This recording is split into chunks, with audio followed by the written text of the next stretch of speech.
It's not about the money. In fact, sometimes there's money-based incentives that are actually pretty condescending. Have you ever worked in a company where they're like, hey everyone, we're going to give you a $3 gift card if you do this fabulous thing that we've been begging you to do for so long and you're not really motivated in the first place, but we're sure that the $3 will motivate you. And then you're sitting there and you're like, I hate you people. If you had a $40,000 a year salaried employee that was unhappy, they are not happy.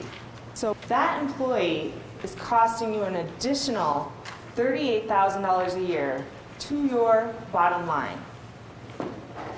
If that same employee were happy, they would contribute $21,000 to your bottom line for a spread of about $60,000. Right? What is that costing your company? Now the numbers on there, those are all backed up by the research that's on the second page. I didn't just make those up. Tempting, but I didn't do that. How many of you work in companies where it feels like a family? Dysfunctions included. But if you said we have family spirit, family spirit's different. You're saying we want all the good things that come with the concept of having a family. We have each other's backs. We're saying the truth to one another, right? We know we have good intentions and we're supporting one another. And it doesn't have all the funky stuff that comes with the dysfunctions of the family.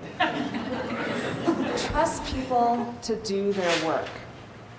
I was at the McCombs Business School in Austin, Texas, presenting this, and a gentleman's like, no, I know, you're supposed to trust them. That's the new thing today. Trust, speed of trust, yay.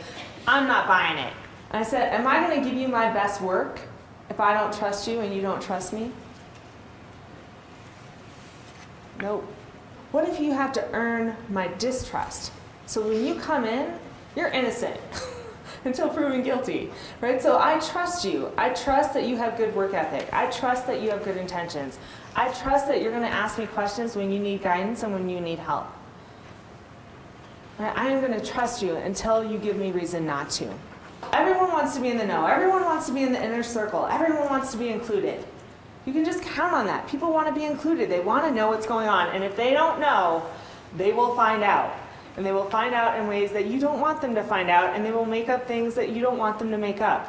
This woman jumps up and she's like, oh my gosh, that's so true. And usually people don't jump up. So I'm like, yay.